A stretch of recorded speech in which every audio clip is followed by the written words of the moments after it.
উফ শিট! রাস্তার মাঝখানে গাড়িটা থেমে গেল। রাস্তার মাঝে দাঁড়িয়ে আছি, কোনো গাড়ি বা বাস পাই কি না। তাহলে ওখানে উঠে বাকি পথটা চলে যাব। যদি জানতাম এমন কিছু হবে, আরও একটা গাড়ি আনতে বলতাম। ও, আপনারা কিছু বুঝতে পারছেন না তো? বুঝিয়ে বলছি। আমার নাম হচ্ছে নীল আহমেদ রুদ্র। মা বাবার একমাত্র ছেলে। বাসায় আমার একটা ছোট বোন আছে। আমার বাবা এই শহরের সবথেকে প্রভাবশালীদের মধ্যে একজন। আমি একটু সিলেটে আসছিলাম আমার ফুপুর বাসায়, কিন্তু আসার সময় গাড়িটা খারাপ হয়ে যায়। গাড়ি থেকে নামার সময়ও ফোনটা কোথায় পড়ে যায় তা বলতে পারি না। নিজের জামা কাপড়গুলো ময়লা হয়ে গেছে। আশেপাশে একটা ট্যাপ দেখে ওখান থেকে পরিষ্কার করিনি। প্রায় আধা ঘন্টা হয়েছে দাঁড়িয়ে আছি, এখনও কোনো গাড়ি আসছে না। এদিকে তেমনটা গাড়ি চলে না। আরও প্রায় 1.5 ঘন্টা দাঁড়িয়ে থাকার পর একটা বাস দেখতে পাই। তখন বাসটা থামিয়ে গাড়িতে উঠে পড়ি। বাসে উঠে দেখি কোনো সিট খালি নেই। পাশে একটা মেয়ে বসে আছে। তার পাশে একটা ফাঁকা সিট আছে। আমি গিয়ে ওখানে বসে পড়ি। আমি সিটে বসতেই মেয়েটা বলে উঠল, এ কি, আপনি এই সিটে বসেছেন কেন? পেছনে যান। এত সময় মেয়েটার দিকে খেয়াল করিনি। মেয়েটাকে ভালোভাবে তাকে দেখলাম। চোখে একটা মোটা ফ্রেমের চশমা, ফর্সা মুখে, ঠোঁটের নিচে একটা তিল আছে। তখন আমি বললাম, কেন পিছনে বসবো? সিট কি আপনার? সিট না, কিন্তু একটা মেয়ের পাশে বসার আগে অনুমতি নিতে হয়, সেটাও কি জানেন না? দেখেন, আমার এখন খুব খিদে পেয়েছে। বেশি কথা বললে কিন্তু আপনাকেই খেয়ে ফেলবো। মেয়েটা কোনো কথা বলল না। খেয়াল করলাম মেয়েটা চুপ করে বই পড়ছে আর মুখে কলম লাগিয়ে। মেয়েটা কি জানি ভাবছিল। আল্লাহ, তুমি শেষ ভরসা। অনেক কষ্ট করে এবার ঢাকায় ভালো একটা কলেজে ইন্টারভিউর জন্য যাচ্ছি। চাকরিটা যেভাবে হোক দিও। জানি মিথ্যা আশা নিয়ে কোনো লাভ হবে না, কারণ এই দুনিয়ায় মামা চাচা আর টাকা না থাকলে কেউ কোনো চাকরি দেয় না। কিন্তু কি করব, আমি যে অনাথ ছোটবেলায়। খালা অনেক কষ্ট করে মানুষ করে, এরপর খালা মারা যাওয়ার পর নিজে কাজ করে পড়ালেখাটা শেষ করি। মেয়েটার খোলা চুলগুলো বাতাসে মুখের সামনে আসাতে মেয়েটাকে অসম্ভব সুন্দর দেখাচ্ছিল। এই প্রথম কোনো মেয়ের এমন রূপে আমি পড়ে যাই। একটু পর দেখলাম মেয়েটা তার ব্যাগ থেকে ফোনটা বের করে সময় দেখছিল, যে কয়টা বাজে। মেয়েটার ফোন বের করাতে আমার মনে হলো আমার তো গাড়িটা বাইরে রেখেছি। তাছাড়া আম্মু অনেকগুলো হয়তো কল দিয়েছে। তখন আমি মেয়েটাকে বললাম, আচ্ছা আপনার ফোনটা একটু দিন তো, আমি একটু কল করব। আমার ফোন নেই, আমার ফোনে কোনো টাকা নেই। এমন কিপটামি করছেন কেন? আমার ফোনটা হারিয়ে গেছে, তাই তো একটা কল দিব। দেখুন, আমার ফোনে সত্যিই ব্যালেন্স নেই, মাত্র 100 টাকা আছে। আরে চলবে, সমস্যা নেই বলে মেয়েটার হাত থেকে ফোনটা কেড়ে নিয়ে কল করলাম আম্মুকে। আম্মুর সাথে প্রায় 10 মিনিট কথা বলার পরে এরপরে আমার বন্ধু আকাশকে কল করি। আকাশের সাথে সব কিছু খুলে বলি। হায় রে, আমার টাকাগুলো শেষ করে দিল এই শয়তান ছেলেটা। কে বলেছে নীলা তোকে ছেলেটাকে ফোন দেওয়ার জন্য? ছেলেটা তো চোরও হতে পারে। এই, আপনি আমার ফোনটা দেন, এক্ষুনি আমার ফোনটা দেন। আমার ফোনের সব টাকা শেষ করে দিলেন। আমার মেয়েটার কথাই হুঁশ আসলো যে ফোনটা আমার না, মেয়েটার। আমি তো মেয়েটার সব টাকা অলরেডি শেষ করে দিলাম। তাই আকাশকে বললাম মেয়েটার ফোনে রিচার্জ করে দেওয়ার জন্য 500 টাকা। মেয়েটা মুখ গোমড়া করে ওইদিকে তাকিয়ে রইল। তখন আমি মেয়েটাকে বললাম, আপনার দুলগুলো কি সুন্দর। আপনার হাতের ঘড়িটাও কিন্তু আপনাকে অনেক মানিয়েছে। আপনার চশমাটাও অনেক সুন্দর। ধন্যবাদ ভাইয়া। ভাইয়া কথাটা বলা মাত্রই আমার রাগ হলো। তখন আমি মেয়েটাকে বললাম, দেখুন, এত কিছু সুন্দর এরপরেও আপনি এগুলো পরার পরেও আপনাকে মানাচ্ছে না। কেমন জানি পেতনির মতো লাগছে। দেখলাম মেয়েটা ফুলে লাল হয়ে গেছে। পেতনি কথাটা শুনে বলেন বলেন, আরও ভাইয়া বলেন, তাহলে তো এসব কথা শুনবেনি। আমার আপনার সাথে কোনো কথা নেই, আপনি এমনিতে আমার সব টাকা শেষ করে দিয়েছেন। সমস্যা নাই, আমি আমার বন্ধুকে বলেছি আপনার ফোনে রিচার্জ করে দিবে। দেখুন, আমি আপনাদের মতো বড়লোক নই যে টাকা নিয়ে ফোনের মধ্যে রাখবো। আর আমার এমন কথা বলার কোনো মানুষ নেই যে আমি একাই করব। আমার রিচার্জ করে দেওয়ার কোনো প্রয়োজন নেই। যাক, একটা বিষয় তো ক্লিয়ার হওয়া গেল যে মেয়েটার কোনো বয়ফ্রেন্ড বা স্বামী নেই। আর দেখে বোঝা যাচ্ছে আমার থেকে 1 থেকে 1.5 বছরের বড় হবে। এরপরে মেয়েটা আমার সাথে আর কোনো কথা বলে নাই। আমিও মেয়েটার সাথে কোনো কথা বলিনি। তারপর আর কি চলে আসি। নেমে এসে কল দেই। তারপর আব্বুর গাড়ি করে বাসায় চলে আসি। বাসায় আসতেই আম্মু বলে উঠল। কি রে নীল, তোর আসতে দেরি হলো কেন? আম্মুকে সব কিছু খুলে বলি। এরপরে দেখি আমার ছোট বোন আসে। আসার পরে বলে, ভাইয়া তুই আমার জন্য কি নিয়ে আসছিস? আমি তোর জন্য কি আনবো রে? তুই তো ডাইনি, সকালে আমার ঘুম নষ্ট করার দায়িত্ব তোর থাকে। যা, তোর সাথে কথা নেই, তুই আমার সাথে আর কথা বলবি না। আরে আমার পিচ্চি বোনটা বুঝিয়ে রাগ করেছে। এই দেখ, তোর জন্য আমি অনেকগুলো খেলনা এনেছি। ওয়াও ভাইয়া, থ্যাংক ইউ ভাইয়া। পিচ্চি উপরে চলে যায়। আমি কিছুক্ষণ আম্মুর সাথে কথা বলে আমার রুমে চলে যাই। এরপরে সন্ধ্যার দিকে গিয়ে মার্কেট থেকে একটা ফোন কিনে নিয়ে আসি। আকাশকে ফোন দিয়ে মেয়েটার নাম্বারটা নিই। এরপরে নাম্বারটা একটা বন্ধুকে দিয়ে বলি ওর পুরো ডিটেলস বের করার জন্য। এরপরে জানতে পারি মেয়েটার নাম নীলা। ওরেই পৃথিবীতে আপন বলতে কেউ নেই। ঢাকায় আসছে একটা জবের জন্য। বয়সে আমার থেকে 2 বছরের সিনিয়র। এর পরের দিন সকালে রেডি হয়ে কলেজের উদ্দেশ্যে রওনা দিই। কলেজ ক্যাম্পাসে আসতে আকাশ বলে উঠল, কিরে, তুই এতদিন কোথায় ছিলি? তোর তো কোনো পাত্তাই নেই। আরে ফুপুর বাসায় ছিলাম কিছুদিন। তো বল, সব কিছু ঠিক আছে তো? না রে, কিছু ঠিক নেই। রনিকে থার্ড ইয়ারের একটা ছেলে মেরেছে। তো তোরা কিছুই করতে পারলি না? দেখ, তোর বাবার তো প্রচুর টাকা, তাই হয়তোবা তোকে প্রিন্সিপালে কিছু বলবে না। কিন্তু আমরা গরিব, আমরা যদি কিছু করি তাহলে আমাদেরকে টিসি দিয়ে কলেজ থেকে বের করে দেবে। আচ্ছা বল, এখন ওদেরকে কোথায় পাবো আমি? মামা দেখ, যা হওয়ার হয়ে গেছে, এখন আর ঝগড়া করিস না। এমনিতেই কিছুদিন আগে একটা ঝগড়া করেছিলি, তাই তোর আব্বু তোকে তোকে তোর ফুপার বাড়িতে পাঠিয়েছে। আমার মাথা কিন্তু গরম হয়ে যাচ্ছে। তুই জানিস আমার বন্ধু বান্ধবদের গায়ে হাত দিলে আমি স্থির হয়ে থাকতে পারি না। আমি হকি স্টিক গাছের ভিতরে লুকিয়ে রেখেছি, আর আমি সবাইকে ডাক দিচ্ছি, তুই পেছনে আয়, আমি সামনে গিয়ে তাকে ধরছি।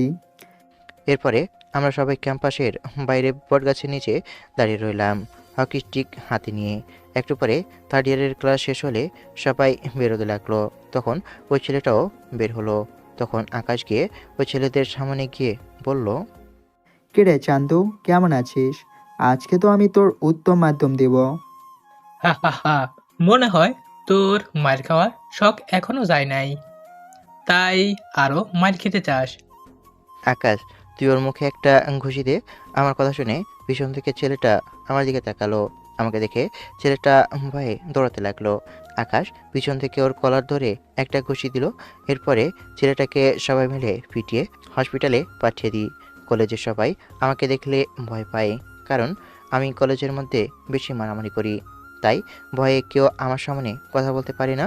এরপরে কলেজ থেকে বাসায় চলে আসি। তখনও আব্বু আসেনি, তাই রুমে ফোন চালাচ্ছি। তখন আকাশ কল করে। মাম্মা, কাম তো সারছে। আমরা যে পোলারে মারছি, ওর বাপে তো ওখানে টিচার। আচ্ছা ঠিক আছে, তুই চিন্তা করিস না, আমি আব্বুকে বলে কোনো একটা ম্যানেজ করে নিব। আচ্ছা ঠিক আছে, তুই আসিস, তাই আমরা কোনো চিন্তা করছি না। নয়তো আমাদের কি হবে আল্লাহ জানে। আমি বসে ফোন চালাচ্ছি, তখনই দেখি আব্বু এসেছে অফিস থেকে। কিরে, কই গেলে নীলের মা? নীল কি এসেছে? তোমার নবাবজাদা ছেলে তো সেই কখনই এসেছে। নীল একটু নিচে আসো, তোমার সাথে কিছু কথা বলার আছে আমার। আমি নিচে ড্রয়িং রুমে বসলাম। বসার পরে আব্বু আমার দিকে তাকিয়ে বলতে লাগলো, বাবা, আমার বয়স হয়েছে, এখন দেখ আমার দ্বারা এগুলো সম্ভব হচ্ছে না। অফিসের দায়িত্বটা আমি আর নিতে পারছি না। আমি চাচ্ছি তুই অফিসের দায়িত্বটা নে, কিন্তু তার আগে তোর একটা বিয়ে দিয়ে দেই। আব্বুর কথা শুনে কি বলবো তা মাথায় ঢুকছে না। যাই হোক, মাথা ঠান্ডা করে ভেবেচিন্তে কথা বলতে হবে। আচ্ছা বাবা, ঠিক আছে। অবশেষে ছেলেটা মানলো বিয়ে করতে। আমি বলেছিলাম না আমার ছেলে রাজি হবে বিয়ে করতে? কিন্তু বাবা, আমার একটা শর্ত আছে। তোর আবার কি শর্ত? আচ্ছা, যাই হোক, তোর যে কোনো শর্ত আমি মানতে রাজি। তারপরেও এতদিন ধরে তোকে বলছি, অবশেষে তুই রাজি হলে বিয়ের জন্য। এখন বল, তোর শর্তটা কি? আসলে আব্বু, আমরা একটা গ্যাঞ্জাম করেছি কলেজের মধ্যে, তাই তোমাকে প্রিন্সিপালের কাছ থেকে এগুলোর সমাধান করে দিতে হবে। শুধু আমি না, আমার বন্ধু আকাশ ও রনি। আর দ্বিতীয় শর্ত হলো আমি আমার পছন্দ মতো বিয়ে করব। আর আমার 6 মাসের জন্য সময় লাগবে। আমি প্রথম শর্তটা মেনে নিলাম, কিন্তু আমার পুত্রবধূকে দেখতে চাই। 6 মাস না 3 মাসের সময় দিলাম, এর মধ্যে তোকে পছন্দ করে বিয়ে করতে হবে। যাই হোক, আব্বু সবকিছু মেনে নিয়েছে, তাই উপরে চলে যাই। খাওয়া দাওয়া শেষ করে ঘুমিয়ে পড়ি। সকালবেলা নীল, মিনাকে স্কুলে দিয়ে আয়। এই ভাইয়া, ওর স্কুলে দেরি হয়ে যাচ্ছে। আমার গতকাল নতুন রাগী টিচার আসছে, খুবই ডেঞ্জার। দেরি হলে বকা দেয় আর জ্ঞান দেওয়া শুরু করে। উঠি যা। কই, কবে থেকে উঠছি উঠছি বলছি, উঠবি না? পানি ঢালমু।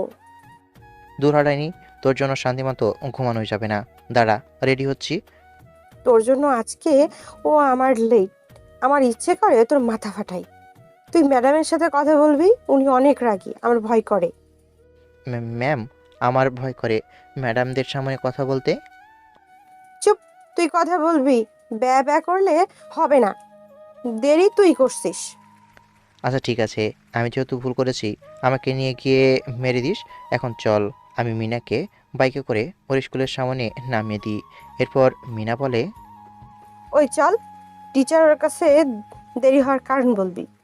কি করার, বাধ্য হয়ে যাওয়া লাগছে। এমনিতেই টিচারদেরকে ভয় পায়। এরপর মাথা নিচু করে দাঁড়িয়ে আছি, তখন ম্যাম মিনাকে বকা দিতে লাগলো। মিনা, তুমি গতকাল দেরি করেছো। গতকাল আমার ফার্স্ট ক্লাস ছিল, তাই কিছু বলিনি। তাই বলে যে প্রতিদিন দেরি করবে তা কিভাবে? ম্যাডাম, আমার কোনো দোষ নেই, সব দোষ আমার ভাইয়ার। ও ঘুম থেকে দেরিতে ওঠে, বকা শুনতে হয় আমায়।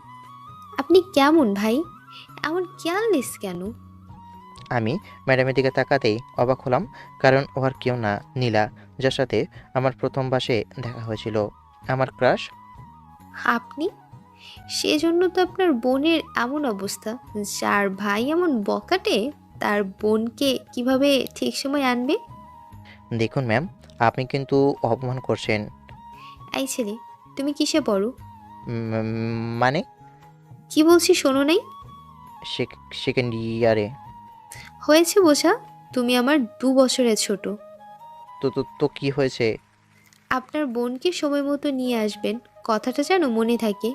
আর আমাকে ম্যাম ডাকবেন, কারণ কিছুদিন পর আপনার কলেজের টিচার হব আমি। জি জি জি ম্যাম। এমনিতে ম্যাম দেখলে ভয় লাগে, তারপর সিনিয়র ক্রাশ যদি আমার কলেজের ম্যাম হয়, আমার কি হবে? ম্যাম, আপনি ভাইয়াকে যা দিয়েছেন না, ভাইয়া কখনো এমন কাউকে ভয় পায় না, শুধু আপনাকে ভয় পেয়েছে। এমন ছেলেদের ঠিক করার টেকনিক আমার জানা আছে। এখন পড়তে বসো। শালার মেয়েটাকে দেখলে কেন জানি না আমার বুকের ভিতরে শব্দ করে। একটু পর আকাশ কল করে। মামা, ওই টিচারও ওর ছেলেকে তো প্রিন্সিপাল বের করে দিয়েছে। আব্বুকে বলেছিলাম। এরপরে আকাশকে সব কিছু খুলে বলি। তখন আকাশ বলে, তুই মাঠে আয়, আমরা সবাই ওখানে বসে আছি। আমি গিয়ে দেখি আকাশ ও রনি ওখানে বসে আছে। তখন রনি বলে, মামা, তোর ক্লাস কিন্তু ইনভাইট দিতে আসছিল, কিন্তু স্যার মনে হয় অন্য কাউকে নিয়ে নেবে। কারণ শুনছি যাকে ঢোকাবে সে নাকি স্যারকে 10 লাখ টাকা দিয়েছে। দাঁড়া, এখনই হচ্ছে। এরপর হেড অফিসে কল দিয়ে ভয় দেখিয়ে নীলার চাকরিটা কনফার্ম করে দিই। এরপরে রাতে বাসায় এসে নীলাকে কল দিই। 2-3টা কল দেওয়ার পর রিসিভ করে বলে, আসসালামু আলাইকুম, কে বলছেন? ফোনটা ধরতে এত দেরি হলো কেন? আমি অপরিচিত কারো কল ধরি না। আর আপনি কে? হবে একজন, পরিচিত না হলে কি কল দিতাম? দেখুন, এত ভনিতা না করে বলেন কে আপনি, নয়তো ফোন রাখেন। এত রাগ করেন কেন? কল করেছি, ওই যে আমি মিনার ভাই। ও, আপনি সেই বকাটে তো। কল কেন দিয়েছেন? না, বলছিলাম আপনি তো মিনাকে পড়া দিয়েছেন। কি পড়া দিয়েছেন তার জন্য জিজ্ঞেস করেছিলাম। পড়া জিজ্ঞেস করতে নাকি সিনিয়র ম্যাডামের সাথে লাইন মারতে? না না না, কি যে বলেন। দেখুন, ফোন রাখেন, আমার কাজ আছে। নীলা ফোনটা কেটে দিল। দুশ্চতা, একটু রোমান্টিক কথা বলবো, মেয়েটার মধ্যে এসব কিছুই নেই। এরপরে ফোনটা রেখে ঘুমিয়ে পড়ি। সকালবেলা ঘুম থেকে উঠে পিচ্চিকে স্কুলে দিয়ে এসে কলেজে যাওয়ার উদ্দেশ্যে রওনা দিলাম। ক্যাম্পাসের ভিতরে প্রবেশ করতে দেখি কয়েকটা ছেলে একটা মেয়েকে টিজ করছে। তখন আমি গিয়ে ছেলেটার গলা ধরে ছেলেটাকে একটা নাক বরাবর ঘুষি দেই। এরপরে ছেলেটাকে ধরে যখনই আমি মারতে যাব তখনই কেউ পিছন থেকে আমার হাতটা ধরে। কলেজে কি আসো মারামারি করার জন্য? অসভ্য! দেখুন, আপনি কিছু জানেন না, অযথা এসব কাজে আসতে যাবেন না। বেয়াদব! আমি এই কলেজের নতুন টিচার, আমি জানবো না তো কে জানবে? তখন আকাশ এসে বলে, ম্যাম, আসলে এই ছেলেটা এই মেয়েটাকে কিস করছিল, তাই নীল এসে এই ছেলেটার উচিত শিক্ষা দিয়েছিল। তখন ওই মেয়েটাও নীলার কাছে সব কিছু খুলে বলে। তখন নীলার কাছে এসে ওই ছেলেটাকে দুটো থাপ্পড় দিয়ে ওখান থেকে চলে যেতে বলে। নীলার থাপ্পড় খেয়ে আমার ঠোঁটের নিচ থেকে রক্ত বেরোতে লাগলো। নীলা আমার কাছে কিছু একটা বলতে চাইলো, কিন্তু আমি না শুনে নীলার কাছ থেকে চলে আসি। কি ফাজিল ছেলে রে বাবা! বুঝলাম আমার একটু ভুল হয়েছে, তাই বলে কি কথা শুনবে না? আমি আর ক্লাস করলাম না, আকাশ আর অনেককে বলে ওখান থেকে চলে আসলাম। রাতে শুয়ে ফোন চালাচ্ছিলাম, তখনই আমার ফোনে কল আসলো। কলের নাম্বারটা দেখে আমি অবাক হলাম, কারণ ফোন নাম্বারটা অন্য কারো না, ছিল নীলার। কলটা রিসিভ করতেই ওপাশ থেকে বলে উঠল, আসসালামু আলাইকুম, কেমন আছেন? কেন, আপনার কি মনে হচ্ছে? আপনি কি ভেবেছেন আপনার থাপ্পড় খেয়ে আমি খারাপ থাকবো? দেখুন, একটু ভুল বোঝাবুঝি হয়েছে, সেজন্য আমি আপনাকে সরি বলার জন্য আপনাকে কল করেছি। কিন্তু এখন দেখছি সে সরিটাও বলবো না, কারণ আপনার ব্যবহারটা আমার ভালো লাগেনি। আর হ্যাঁ, আপনাকে একটা কথা বলি, সিনিয়র মেয়েদের পেছনে লাইন মারা বন্ধ করুন। আমাকে মিনা সব কিছু বলেছে। কি, তার মানে আমি যে নীলাকে পছন্দ করি সব কিছু বলে দিয়েছে? মিনা, তোকে তো আমি ছাড়ছি না। তখন আমি নীলাকে উদ্দেশ্য করে বললাম, দেখুন, আপনি সরি কিভাবে বলবেন তা আমি জানি না, কিন্তু আপনি যদি সরি নাও বলেন, কিভাবে বলে নিতে হয় সেটাও আমার জানা আছে। কি করবেন আপনি? আমার সাথে মাস্তানি করবেন? আমি কিন্তু আপনার কলেজের টিচার। ঠিক আছে, আসেন, তখন দেখা যাবে কে কি করতে পারে। আগামীকাল কলেজে আসুন, দেখা যাবে। নীলা এরপরে কলটা কেটে দেই। তারপরে আমি কিছুক্ষণ ফেসবুক চালিয়ে ঘুমিয়ে পড়ি। সকালবেলা ফ্রেশ হয়ে নিচে আসতেই আম্মু বলে, নীল, আজকে আমার শরীরটা ভালো না, চল আমার সাথে আজকে অফিসে চল। আব্বু, আজকে আমার একটা বিশেষ ক্লাস আছে, তাই আমি আজকে তোমার সাথে যেতে পারবো না। কি এমন বিশেষ ক্লাস? আমি তো জানি তুই ঠিকভাবে নিজের ক্লাসটাই করিস না, তাহলে আজকে এমন কি বিশেষ কাজ? মনে করো তোমার পুত্রবধূকে পটানোর চেষ্টা করছি। তাহলে ঠিক আছে, আমি কিছু বলবো না। যত তাড়াতাড়ি পারিস আমার পুত্রবধূকে ঘরে তুলে নিয়ে আয়। কিন্তু বাবা, ওর ফ্যামিলিতে ওর মা বাবা বলতে কেউ নেই। তো কি হয়েছে? আমি আর তোমার বাবা তো আছি, ওর মা বাবা হয়ে থাকবো। আমি জানি আমার আব্বু আম্মু খুব ভালো মানুষ। আব্বুকে বিদায় জানিয়ে বাইকে করে কলেজে যাওয়ার উদ্দেশ্যে রওনা দিলাম। যাওয়ার পথে মনিকার আকাশকে বাইকে নিয়ে একসাথে কলেজে যাওয়ার উদ্দেশ্যে তিনজনে মিলে রওনা দিলাম। তখন রাস্তার মাঝে একটা মেয়েকে দেখে আকাশ বলল, মামা, এই মেয়েটাকে আমার খুব পছন্দ। আমি ওকে ভালোবাসি, কিন্তু ভয়ে কখনো বলতে পারিনি আমার ভালোবাসার কথা। আমি বাইক থামিয়ে পাশে দোকান থেকে একটা গোলাপ ফুল নিয়ে আকাশকে বললাম, যা এখনই মেয়েটাকে প্রপোজ কর। মামা, আমার খুব ভয় করছে। যদি মেয়েটা আমার গালে দুইটা উত্তম মাধ্যম বসিয়ে দেয় তখন কি করব? আমি বললাম, দেখ, আমি যেভাবে বলছি ঠিক সেভাবে প্রপোজ কর, দেখবি মেয়েটা রাজি হতে পারতো। এরপরে আকাশকে প্রপোজ করার ব্যাপারটা সুন্দর করে বুঝিয়ে দিলাম। এরপরে আকাশ মেয়েটার কাছে গিয়ে হাঁটু গেড়ে বলতে লাগলো, স্বপ্ন দিয়ে আঁকি আমি সুখের সীমানা, হৃদয় দিয়ে খুঁজি মনের ঠিকানা, ছায়ার মতো থাকবো আমি তোমার পাশে, যদি একটু ঠাঁই দাও তোমার হৃদয়ের মাঝে, ভালোবাসি প্রিয়, বড্ড ভালোবাসি তোমায়। এরপর খেয়াল করলাম মেয়েটা আকাশকে জড়িয়ে ধরে। তারপর আকাশের সাথে অনেক সময় ধরে কথা বলে দুজন, আর আমি আর অনেক তো শালার বডিগার্ডের মতো দাঁড়িয়ে আছি। তুই এটা কোনো কাম করলি? এখন তো ও বরবাদ, শালা মেয়ে মানুষ পেয়ে ভুলে গেছে। আরে, ও আমাকে মেয়েটার কথা অনেক আগেই বলেছে, কিন্তু আমি সিরিয়াসলি নেইনি।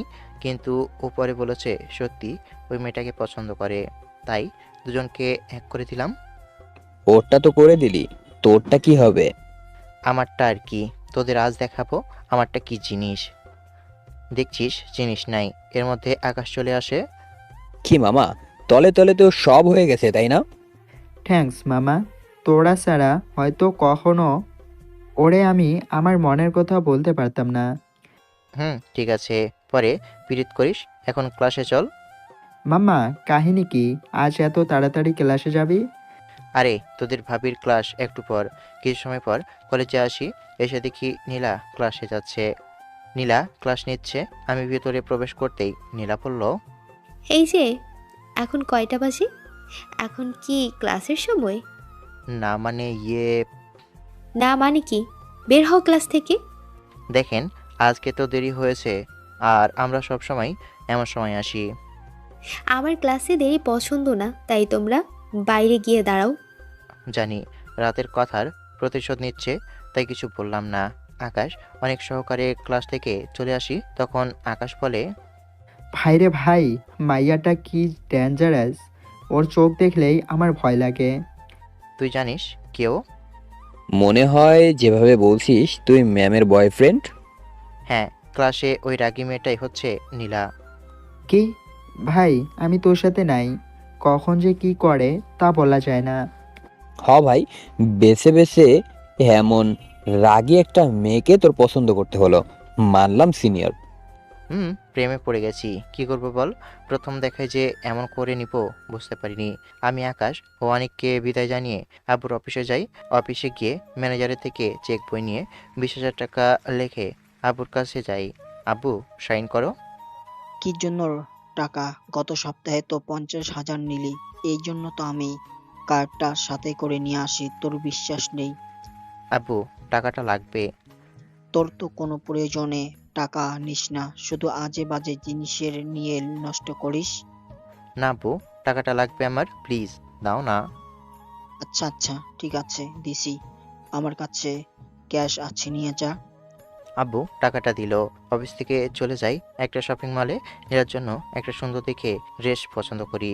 এরপরে ড্রেসটা নিয়ে বাসায় চলে আসি। আজকে একটু সকাল সকাল ঘুম থেকে উঠে গেছি। ঘড়িটা হাতে দিয়ে দেখি পুরোই মাথা নষ্ট, কারণ আমি আজকে সব দিনের চেয়ে আগেই উঠে গেছি। কারণটা কি বুঝতে পারলাম না। ভাবলাম সকালে যেহেতু ঘুম থেকে উঠে গেছি, তাহলে গোসলটা করিনি। এটা ভেবে ওয়াশরুমে চলে যাই। ওয়াশরুম থেকে বের হই, তাহলে চরণ অবস্থায় লুঙ্গি নাচ করছি আর হানি সিংয়ের গান গাইছি। তখনই কেউ একজন আমার রুমের দরজা খুলে আমার রুমে এসেই চিৎকার দেই। আ আমি নীলাকে আচমকা দেখে বলে উঠি, তুমি এখানে কেন? না না সরি, মানে আপনি কেন? চোখ বন্ধ করে ওপাশ হয়ে বললাম, সরি, আমি জানতাম না তোমার রুম। মিনা আমাকে এই রুমটা দেখিয়ে দিয়েছে ওয়াশরুম বলে। চোখ দুটো বন্ধ অবস্থায় নিচে চলে আসি। খেয়াল করলাম মিনা হাসছে। ভাইটা যেমন ফাজিল, বোনটাও একই রকম। এরপর মিনার কাছে এসে ওকে কান ধরে দাঁড় করিয়ে রাখি। আল্লাহ গো, বিয়ের আগে বুঝি ইজ্জতের ফালুদা হয়ে গেল। তখন খেয়াল করলাম আম্মু আব্বু রুমে প্রবেশ করে। কিরে, এমন গরুর মতো চিৎকার করছিলি কেন?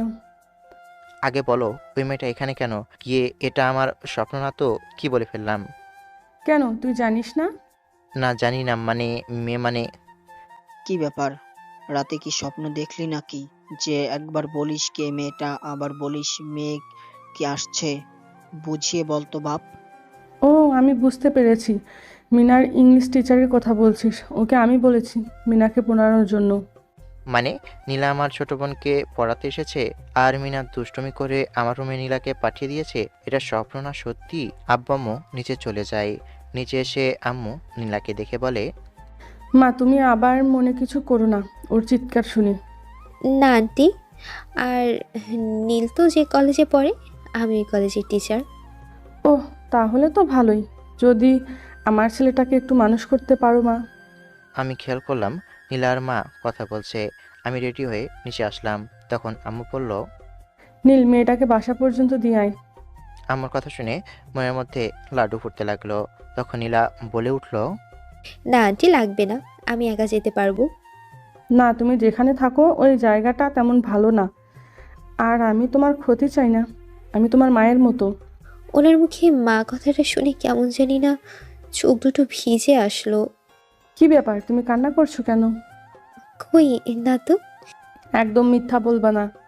তোমার চোখের পানি আমি দেখেছি, তোমাকেই বলতে হবে। না আসলে আপনার মুখে মা শব্দটা শুনে তাই আমার মায়ের কথা মনে পড়ল। কারণ অনেক ছোটবেলায় আমি আমার মাকে হারিয়েছি, তাই। বোকামি, এখানে কান্না করার কি আছে বলো? তুমি এখন থেকে আমাকে আম্মু বলে ডাকবে, ঠিক আছে? আমি তো এসব দেখে আবুলের মতো দাঁড়িয়ে আছি। তখন আম্মু বলল, নীলাকে ঠিকভাবে বাসায় পৌঁছে দিয়াই। আম্মুর কথায় মাথা নাড়ালাম। নীলাকে ওর বাসায় দিয়ে আসতে লাগলাম। নীলা আজকে একটা নীল রঙের ড্রেস পরেছে। ওকে দেখে কি এক অপরূপ সুন্দর দেখাচ্ছে বলে বোঝানো যাবে না। আমি নীলার পিছনে পিছনে হাঁটছি আর নীলার সামনে। তখন নীলাকে বললাম, ম্যাম, আমি আপনাকে কিছু একটা দিতে চাই। কি? তখন গতকাল শপিং থেকে কেনা শাড়িটা নীলার হাতে দিই। এখানে কি? আপনার জন্য। নীলা শাড়িটা খুলে দেখে। তখন নীলা খেয়াল করে শাড়িটার মধ্যে লেখা আছে আই লাভ ইউ। তখন নীলা, তুমি কি ভেবেছো ওই দিনের সাধারণ বিষয়টা নিয়ে অধিকার দেখাবে? আমি তোমাকে কখনো মেনে নিতে পারবো না। নীলা আমাকে একটা থাপ্পড় দিয়ে ওখান থেকে চলে যায়। সমস্যা নেই, আমিও দেখব ও কিভাবে আমাকে না মানতে পারে। আপনারা বুঝতে পারছেন না তো কিসের অধিকার? একটু দাঁড়ান, সব বলছি। নীলকে একটা থাপ্পড় দিয়ে ওখান থেকে চলে আসি। আমি জানি তুমি অনেক কষ্ট পেয়েছো, কিন্তু কি করব, আমিও যে তোমাকেই ভালোবাসি। কিন্তু তোমাকে তোমার মা, বাবা ও এই সমাজ মেনে নেবে না। তাই আমি চাইলেও তোমাকে আপন করে নিতে পারবো না, কারণ আমি এতিম। থাপ্পড়টা একটু জোরে লেগেছে, সমস্যা নেই, ভালোবাসা নিয়ে পুষিয়ে নিব। ও, আপনাদের তো বলাই হয়নি আমার সাথে নীলার কিসের অধিকারের কথা। মনে আছে যখন বাসে প্রথম নীলার সাথে দেখা হয়েছিল? সেদিন বাসটা ঢাকার যাওয়ার উদ্দেশ্যে ঠিকই রওনা দিয়েছিল, কিন্তু মাঝপথে ওই এলাকায় একদল ডাকাত ওই বাসটা জিম্মি করে। সেদিন মোটা ফ্রেমের চশমা চোখে দিয়ে মেয়েটা কি যেন বড় বড় চোখ দিয়ে পড়ছে। হঠাৎ করে কিসের জন্য একটা শব্দ হলো। তখনই বাসটা থেমে যায়। বাসটা থামতেই কতগুলো লোক গাড়িতে উঠে যায়। উঠে লোকগুলোর মধ্যে একটা দাড়িগোঁফওয়ালা লোক বলে উঠে, এই বাসটা হাইজ্যাক করা হয়েছে। আপনারা একে একে সবাই নিজেদের জিনিসগুলো দিয়ে যান। আমি আবার কালো ডাকাত। ভদ্রভাবে কথা বলতে পছন্দ করি। কিছু থেকে কিছু হলে কিন্তু বিনা টিকিটে উপরে পাঠিয়ে দেব। বাসের মধ্যে সবাই তো ভয়ে কাট। আমিও কিছু বলতে পারলাম না, কারণ ডাকাতদের হাতে পিস্তল। তখন খেয়াল করলাম মেয়েটা ভয়ে বাচ্চাদের মতো কান্না শুরু করলো। তখন ডাকাতদের সর্দার বলল, এই, ওই মেয়েটাকে নিয়ে আয়। বেশি চিল্লাচিল্লি করছে, ওকে বন্ধ করার ওষুধ দিয়ে দে। তখন দুটো ডাকাত নীলাকে ধরে আনতে গেলে আমি বাধা দিলে তখন সর্দার বলে, দুইটাকে নিয়ে বাইরে মুখ বন্ধ করে বেঁধে রাখ। এরপরে ডাকাতগুলো আমাকে আর নীলাকে বেঁধে বাইরে রেখে দিয়ে বাসের ভিতরে সবার কাছ থেকে লুট করতে লাগলো। নীলা আমার পিছনে বাধা ছিল, তাই ওকে ইশারায় বললাম বাঁধনটা খুলে দিতে। তখন ও মুখ নাড়িয়ে বলে কিছুই বুঝতে পারছে না। আমি আস্তে আস্তে পিছনের হাত দিয়ে নীলার বাঁধনটা খুলি। তখন নীলাও আমার বাঁধনটা খুলে দেয়। তখন নীলার হাত ধরে জঙ্গলের দিকে দৌড়াতে লাগি, কারণ ডাকাতগুলো জঙ্গলের দিকে আসবে না। তখন নীলা বলে, আপনি এখানে কোথায় নিয়ে আসলেন? এখানে শুধু জঙ্গল ছাড়ার কিছুই তো দেখছি না। আপনি আমাকে বাইরে নিয়ে যান। হ্যাঁ, এটা আমার শ্বশুরবাড়ি তো, সেজন্য আমি আপনাকে এখানে নিয়ে আসছি। আর আমি জানি এখান থেকে কিভাবে বেরোতে হয়। জানেন না তো কেন নিয়ে আসলেন? ও, আমার ভুল হয়েছে। আপনাকে ওইখানে ওই গাড়িতে ডাকাতদের মাঝেই রেখে দেওয়া প্রয়োজন ছিল। যখন ওই ডাকাতগুলো আপনাকে গুলি করে মেরে ফেলতো তখন ভালো হতো। এই জঙ্গলে আমার ভয় লাগছে, প্লিজ একটু আলো জ্বালান না। এমে চুপ কর, এতক্ষণ ধরে তোর বক বক শুনেছি। আর একটা কথা বললে এখানে ফেলে দিয়ে চলে যাব। আহ, আপনি আমাকে বকা দিচ্ছেন কেন? এরপরে আমি সামনে খুঁজতে লাগলাম কোথাও বের হওয়ার রাস্তা পাওয়া যায় কিনা, কারণ জঙ্গলটা ঘন অন্ধকার। ভিড়ের মধ্যে কোথাও কোনো আলো নেই, এমনকি কোনো রাস্তাও খুঁজে পাচ্ছি না। এরপরে আমি আর নীলা হাঁটতে হাঁটতে একটা আদিবাসীর জঙ্গলে ঢুকে গেলাম। তখন ওখানে দেখলাম একটা বৃদ্ধ লোক দাঁড়িয়ে আছে। তখন ওই বৃদ্ধ লোকের কাছে গিয়ে বের হওয়ার রাস্তাটা খুঁজতেই, বুঝতে পেরেছি তোমরা জঙ্গলে হারিয়ে গেছো। আগে বলো, তোমরা কি দুজন স্বামী স্ত্রী? হ্যাঁ, আমরা দুজন স্বামী স্ত্রী। কী সব বলছো তুমি এগুলো? না, ও মিথ্যা কথা বলছে। আমরা দুজন বাসে একসাথে আসছিলাম, কিন্তু মাঝপথে ডাকাত আমাদের বাস হাইজ্যাক করে। তাহলে তোমরা দুজন স্বামী স্ত্রী না? তখন লোকটা কথাটা শুনে আরও কিছু লোককে ডেকে আনে। তখন ওই লোকগুলো এসে আমাকে আর নীলাকে একসাথে পেতে ফেলে। তখন ওই বৃদ্ধ লোকটি বলতে শুরু করে, আজকে অমাবস্যার রাতে, এই রাতে কোনো ছেলে মেয়ে একসাথে থাকতে পারে না, কিন্তু তোমরা স্বামী স্ত্রী না, তাই তোমাদের এই জায়গায় বিয়ে দেওয়া হবে। এই, তোরা ওদের ওপর নজর রাখ। বলেন, আর সত্যি বলেন, এখন তো খুশি হয়েছেন? আমি মিথ্যা কথা বলতে পারি না। এখন সত্যি কথা বলে তো উদ্ধার করেছেন। ওই এলাকার কিছু আদিবাসী মেয়ে এসে নীলাকে সাথে করে নিয়ে যায়, আর কিছু ছেলে এসে আমাকে ওদের সাথে নিয়ে যায়। আমাকে ও নীলাকে একটা রুমে আটকে দিয়ে ওরা কি জানি করতে থাকে। এরপরে ওদের নিয়ম অনুযায়ী আমার আর নীলার বিয়ে দেই। তখন নীলাকে আর আমাকে একটা রুমের ভিতরে দিয়ে বাইরে দিয়ে দরজা লাগিয়ে দেই। আমি কখনো ভাবিনি আমার সাথে এমন কিছু হয়ে যাবে। আমার এমনভাবে বিয়ে হবে। নীলাকে হয়তো প্রথম দেখায় আমার ভালো লাগে, কিন্তু আমি কল্পনাও করতে পারিনি যে আমার সাথে ওর এভাবে বিয়েটা হবে। যেহেতু বিয়েটা হয়ে গেছে, সে এখন আমার স্ত্রী। এই দিনটার জন্য আমি অনেক অপেক্ষা করেছিলাম, কিন্তু কে জানতো এভাবে আসবে সেই দিনটা। বাসরাত নিয়ে কতই না স্বপ্ন ছিল আমার। আজকে সব স্বপ্ন শেষ হয়ে গেল। তখন আমি নীলার সামনে আসতেই নীলা আমাকে বলে উঠল, দেখুন, আপনি আমার কাছে আসবেন না। আর এখানে যা কিছু হয়েছে, এটা একটা অ্যাক্সিডেন্ট ছাড়া আর কিছু না। দেখুন, আপনার কাছে এটা সামান্য অ্যাক্সিডেন্ট, কিন্তু সত্যি যে আপনার সাথে আমার বিয়ে হয়েছে এবং আপনি আমার স্ত্রী। দেখুন, আপনি আমার কাছে স্বামীর অধিকার নিয়ে আসবেন না। এটা শুধু একটা অ্যাক্সিডেন্ট ছাড়া আর কিছুই না। আমি আর কিছু বললাম না। রাতে মেঝেতে শুয়ে পড়লাম। সকালে ওই বৃদ্ধ লোকটি, তোমাদের দুজনকে কিন্তু একসাথে খুব সুন্দর দেখায়। আমি আশীর্বাদ করি তোমরা দুজন সবসময় সুখে থাকো। এরপরে বৃদ্ধ লোকটা শহরের রাস্তা দেখিয়ে দেই। তখন আমি আর নীলা ওখান থেকে চলে আসি। আপনারা তো পরের কাহিনী জানেনই কি হয়েছে, কিন্তু নীলা আমাকে ওই ঘটনার জন্য কিছুতেই মানতে রাজি নেই। এরপরে বাসায় চলে আসি। মিনাকে স্কুলে দিয়ে এসে কলেজে যাওয়ার উদ্দেশ্যে রওনা দিই। কলেজ ক্যাম্পাসে এসে দেখি আকাশও অনেক বটগাছের নিচে বসে আছে। কিরে মাম্মা, তোমার তো খবর নেই। আজকাল তো দেখি অনেক বেশি প্রেম করো। তা তো করবেই, ম্যামের ক্রাশ বলে কথা। তো বিয়ে কবে করছিস? বিয়ে তো করেছি। মানে বিয়ে করলি মানে? এসব কি বলিস? আমাদের না জানিয়ে তুই বিয়ে করে ফেললি? না বন্ধু, এটা মানতে পারলাম না। দুশালা, কথাটা তো শোন। কি শুনবো তোর কথা? তুই একা একা বিয়েটা করে নিলি, আমাদের একটাবারও বললি না। আমরা তো তোর বন্ধু না, তাই বলার কি দরকার ছিল? চুপ শালারা, তোরা কি জঙ্গলে বিয়ে দেখতে যাবি? তার মানে কি বলতে চাচ্ছিস? আর তুই বিয়ে, ম্যাম, আবার জঙ্গল মানে কি? এরপরে ওদের সব বিষয়টা খুলে ফেলি। তখন অনেক বলল, তাহলে কি করবি? ম্যাম তো তোকে মেনে নিচ্ছে না। নিজের ভালোবাসা দিয়ে মানিয়ে নিতে হবে। কিন্তু এখন তো কি জানি করছে। কি আর করার, শালারা পকেট ফাঁকা করার ধান্দায় আছে। আকাশ আর অনেককে বিদায় জানিয়ে বাসায় চলে আসি, কারণ আজকে আর ক্লাস করিনি। বাসায় আসতেই পিচ্চি বোন, ওই, তুই আমার ব্যাগ থেকে চকলেট কি করেছিস? খাওয়ার জিনিস কি রেখে দেই? সেটা তোর থেকে আমি ভালো জানি।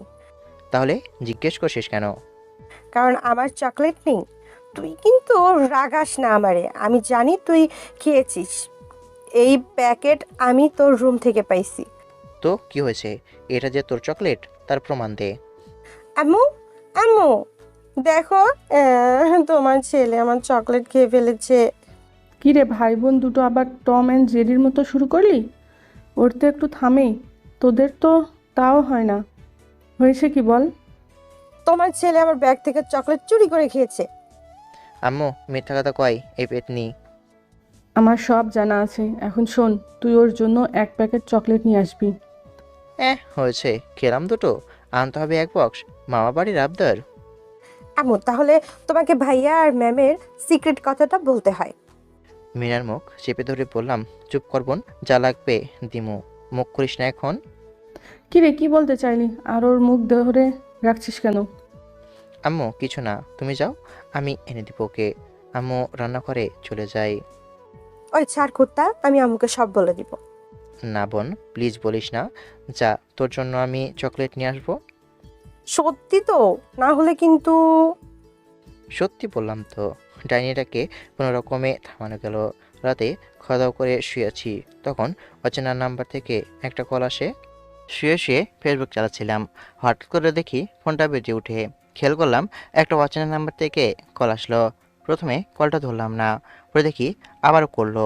কলটা ধরে, আসসালামু আলাইকুম, কেমন আছেন? ওয়ালাইকুম আসসালাম। আলহামদুলিল্লাহ। কে, চিনতে পারলাম না। জানাটা কি বেশি প্রয়োজন? হুম, অবশ্যই।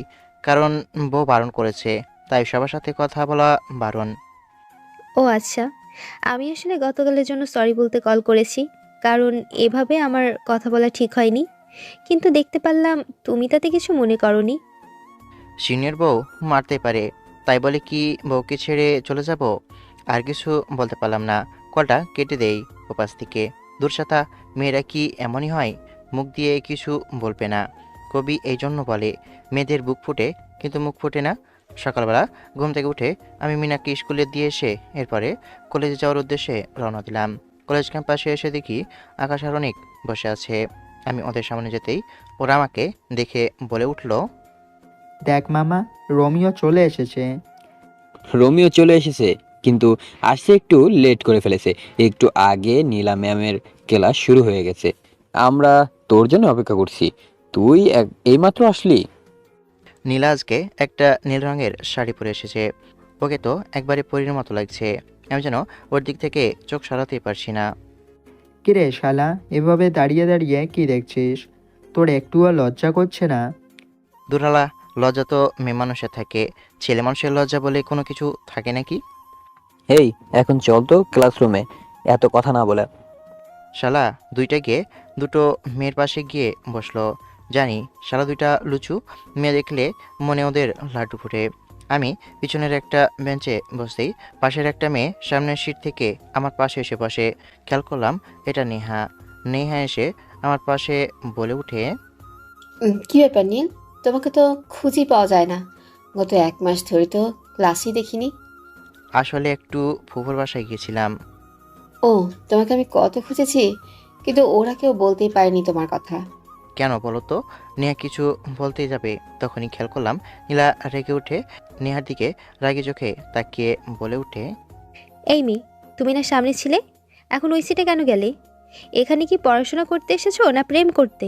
যাও, ওই সিটে গিয়ে বসো। খেয়াল করলাম নীলা ম্যাম তো রেগে একদম আগুনের মতো হয়ে গেছে। ওনার মুখটা লাল বর্ণ ধারণ করেছে। দেখলাম নীলা রেগে আমার কাছে এসে বলে, এই দাঁড়াও। পিছনে তাকিয়ে দেখি অন্য কাউকে বলছে কিনা।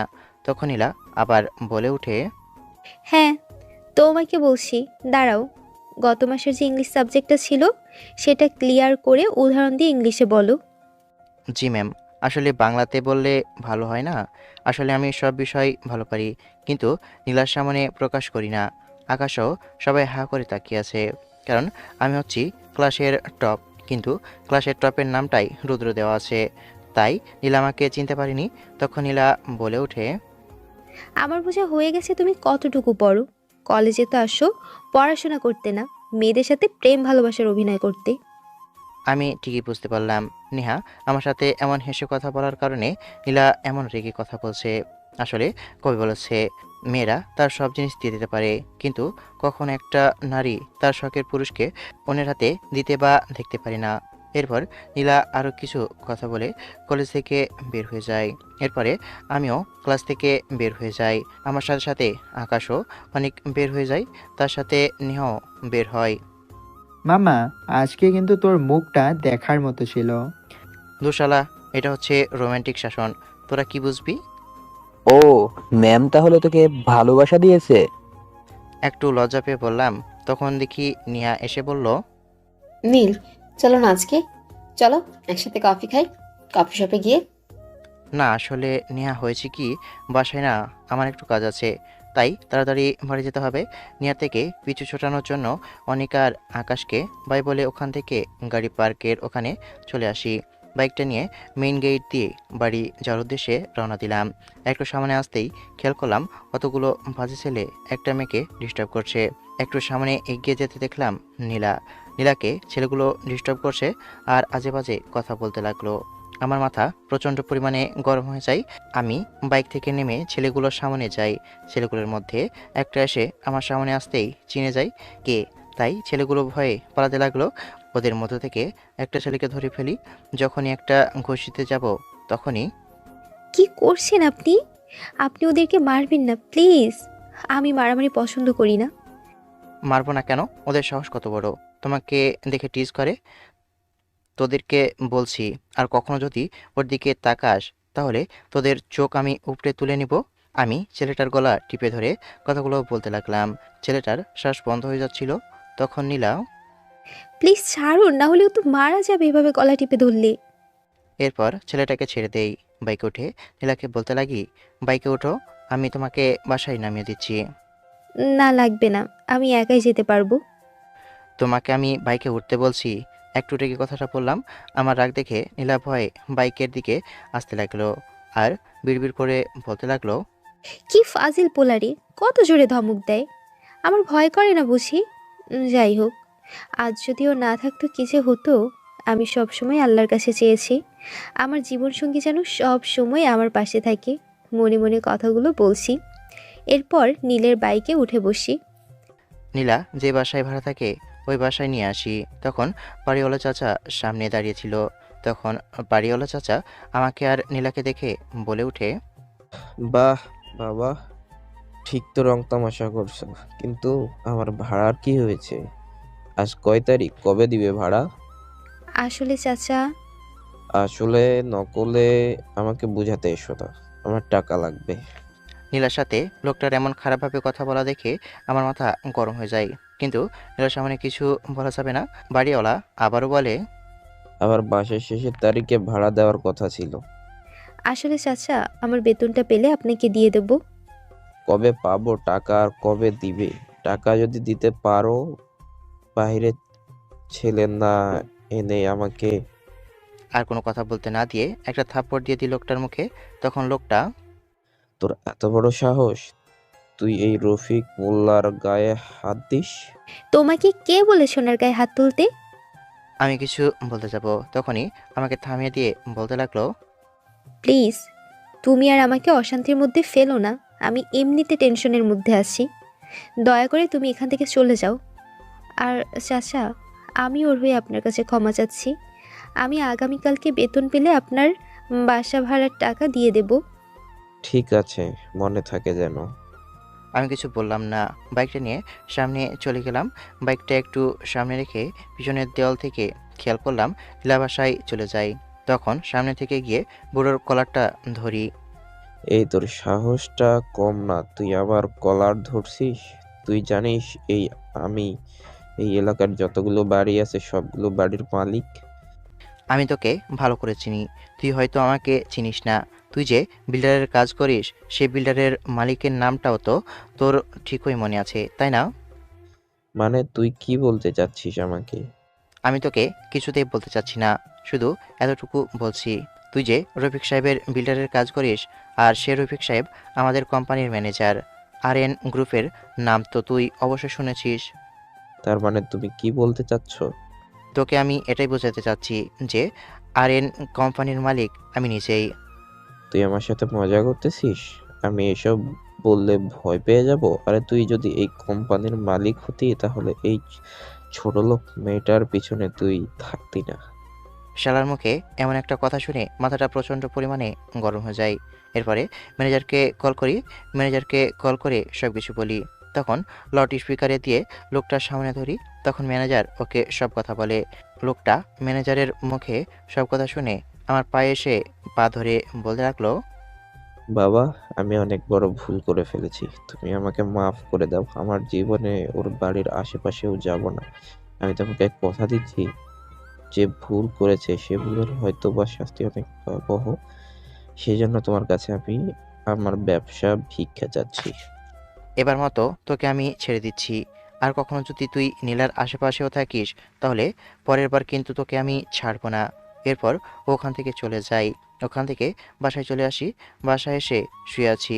তখন দেখতে পেলাম মিনা আমার রুমে প্রবেশ করছে। জানি এখন আমাকে শান্তি দিবে না, তাই ঘুমের ভান করছিলাম। ভাইয়া, এই ভাইয়া শোন না, আমি জানি তুই ঘুষ না ভান করিস। উঠবি নাকি পানি ঢালবো? এই পিচ্চিটার জন্য একটু শান্তিমতো ঘুমাতেও পারবো না। যার বাসার মধ্যে এমন একটা পিচ্চি বোন থাকে সে বোঝে তার কতটা কষ্টের মধ্যে থাকা লাগে।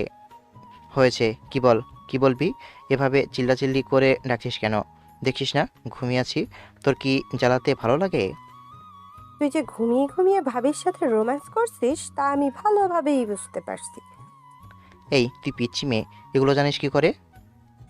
এই, একদম আমাকে পিচ্চি বলবি না, আমি মোটেও পিচ্চি না। আচ্ছা ঠিক আছে, তুই পিচ্চি না, তুই একটা বুড়ি। এখন বল কি হয়েছে? কিছু হয় নাই। তুই সকালে চকলেট আনার জন্য বললি, কই এনেছিস? না মানে আসলে ভুলে গেছিলাম, আগামীকালকে নিয়ে আসি। এসব বলে তুই আমাকে ভোলাতে পারবি না, আমি কিছুই জানি না। তুই এখন এই মুহূর্তে গিয়ে আমার জন্য চকলেট আনবি। যদি না আনিস তাহলে কিন্তু আমি আম্মু।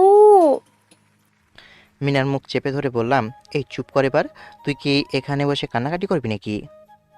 আচ্ছা চুপ করলাম, তাহলে তুই গিয়ে এখনই আমার জন্য চকলেট নিয়ে আয়। আচ্ছা ঠিক আছে যাচ্ছি। কি আর করার, চকলেট আনতে হবে, নাহলে কি করে ফেলে আল্লাহ জানে। আকাশ আর অনেককে কল করে বাসা থেকে মরে আসতে বলি। বাসা থেকে বের হই দোকানে যাওয়ার উদ্দেশ্যে।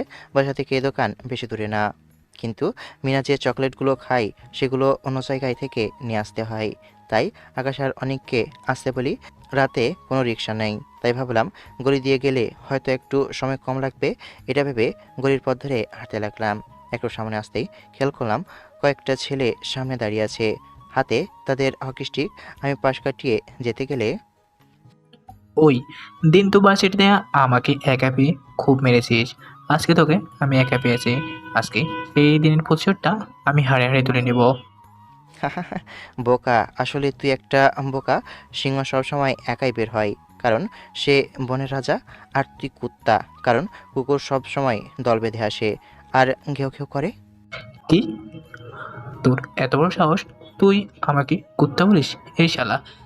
এই শালাকে ধর। সামনে থেকে একটা ছেলে আমাকে মারতে আসলে ওকে একটা লাথি দিয়ে মাটিতে শুয়ে দিই। ও আর উঠতে পারে না।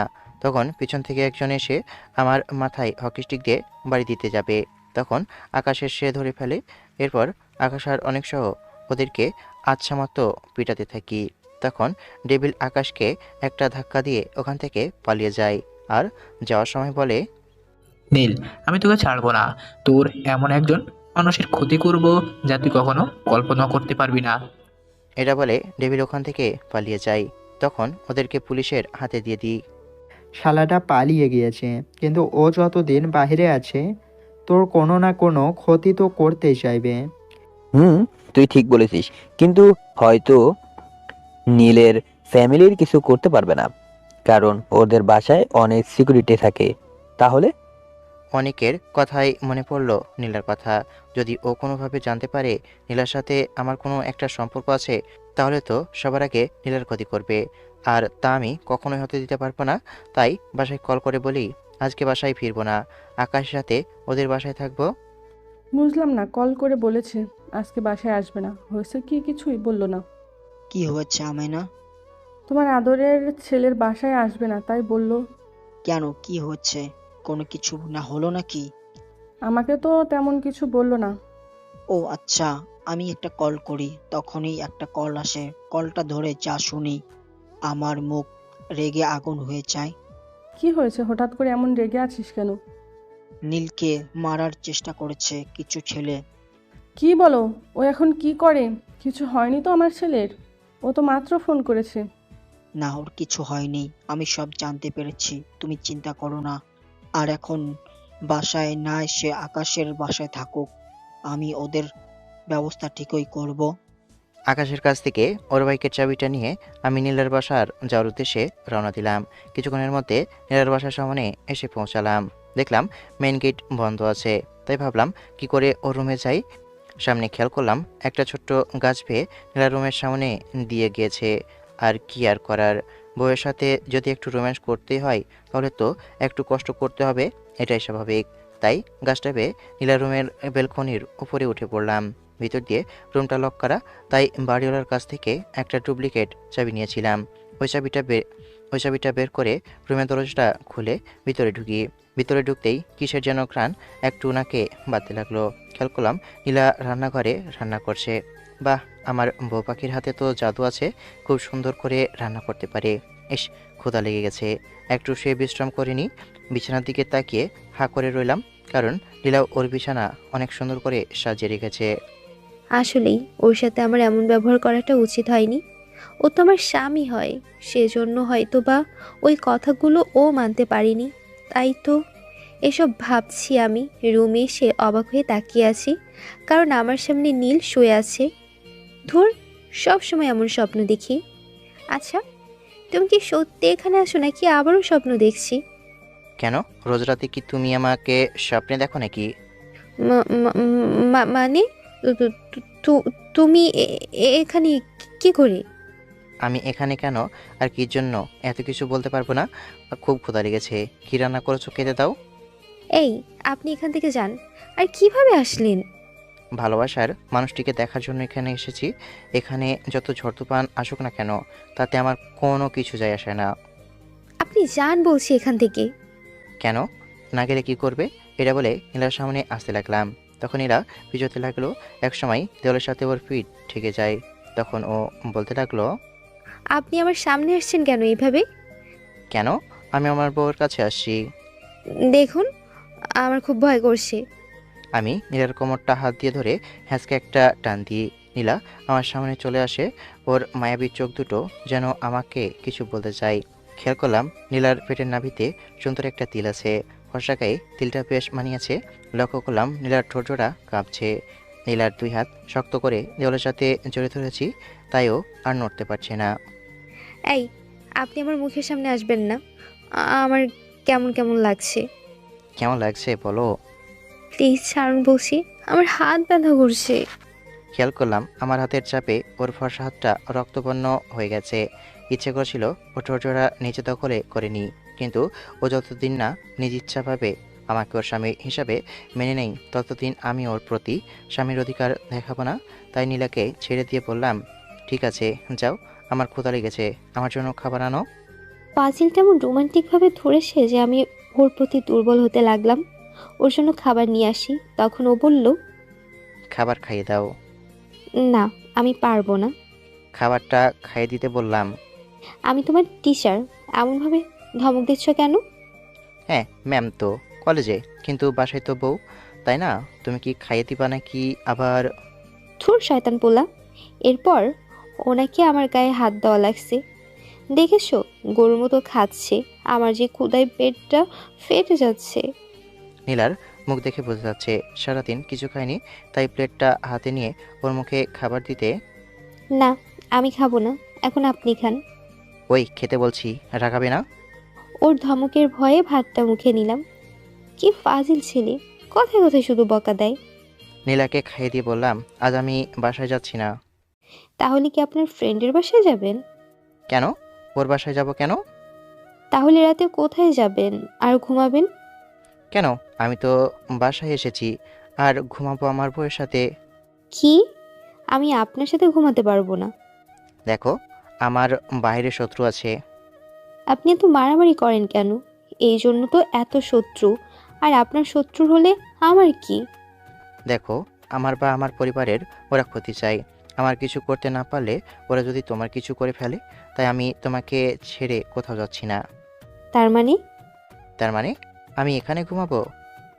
আমি আপনার সাথে ঘুমাবো না। নীলার সামনে এসে ওর মুখটা চেপে ধরে বললাম, ঘুমাবি না? না মানে, হ্যাঁ, না। আচ্ছা ঠিক আছে, আমি সবাই ঘুমাতে গেলাম, তুমি খাটে শুয়ে পড়ো। এটা বলে রুম থেকে চলে যাই। রাতে শুয়েছি, মধ্যরাতে খেয়াল করলাম নীলা আমার গায়ে একটা কম্বল দিয়ে কপালে একটা কিস করে চলে যায়। আমি জানি তুমিও তো আমাকে ভালোবাসো, কিন্তু বলতে পারছো না। তোমার মুখ দিয়ে ভালোবাসা কথাটা বের করবোই আমি। সকালে নীলা রুমে এসে দেখি ও বাচ্চাদের মতো শুয়ে আছে। সূর্যের কিরণ ওর মুখে পড়তেই ওর মুখটার সৌন্দর্য দ্বিগুণ বৃদ্ধি পেল। আমি যেন ওর রূপে হারিয়ে যাই এক অজানা দেশে, যে দেশে শুধু কল্পনার সাগর। একটু পর সবে ওঠার আগে বাসা থেকে চলে যাই কলেজের উদ্দেশ্যে। মাঝপথে লক্ষ্য করলাম নেহা কলেজের উদ্দেশ্যে যাচ্ছিল। তখন নেহা আমাকে দেখে হাতে ইশারা করে ডাক দিয়ে বলল, নীল, বাইকটা থামাও, আমিও কলেজে যাচ্ছি। বাইকটা থামাতে নেহা বাইকে উঠে তখন নেহাকে নিয়ে ক্যাম্পাসে যেতে লাগলাম। তখন নেহা পেছন থেকে বলে উঠল, নীল, আমি তোমাকে কিছু একটা বলতে চাই। কি কথা বলো? এখানে না, কলেজে গিয়ে বলবো। কলেজে প্রবেশ করার সময় দেখতে পেলাম একটা ছেলে ফুল বিক্রি করছে। তখন নেহা বাইক থামাতে বলে। আমি বাইকটা থামাতেই নেহা গিয়ে ছেলেটার কাছ থেকে সব ফুল কিনে নেই। আমি কিছু জিজ্ঞেস করলাম না এই বিষয় নিয়ে। নেহাকে নিয়ে কলেজে প্রবেশ করলাম। নীল, একটু ওইদিকে আসবা, তোমাকে কিছু বলার আছে আমার। আমি নেহার কোনো কিছুই বুঝলাম না। হঠাৎ করে নেহার কি হয়েছে যে এমন করে বলছে?